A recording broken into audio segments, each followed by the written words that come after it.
சாய்ராம். பகவான் ஸ்ரீ சத்யசாய் பாபா அவர்களின் 100வது அவதார திருநாள் கொண்டாட்டங்கள் உலகமெங்கும் மிகச் சிறப்பாக நடைபெற்று கொண்டிருக்கின்றன.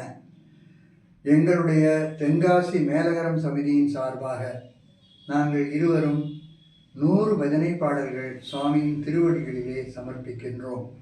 இதை ஏற்றுக்கொண்டு பகவான் எங்களுக்கு அனைவருக்கும் அருள் புரிய வேண்டும் என்று பிரார்த்திக்கிறோம். இந்த பாடல்களை கேட்ட அனைவருக்கும், அனைவருடைய குடும்பத்தாருக்கும் பகவான் ஸ்ரீ சத்யசாய் பாபா அவர்களின் பரிபூர்ண அனுகிரகம் கிடைக்குமாறு பிரார்த்திக்கிறோம். சாய்ராம். எங்களுடன் ஒத்துழைப்பு அளித்த தபேலா திரு ஆறுமுகம் அவர்கள் மற்றும் இதை ஒளிப்பதிவு செய்த முப்படாதி அவர்கள் அவர்களது குடும்பத்தினருக்கும் பகவான் பரிபூர்ண அருளை தருமாறு பிரார்த்தனை செய்கிறோம். ஓம் ஸ்ரீ சாய்ராம். சாய்ராம் சாய்ராம் சாய்ராம்.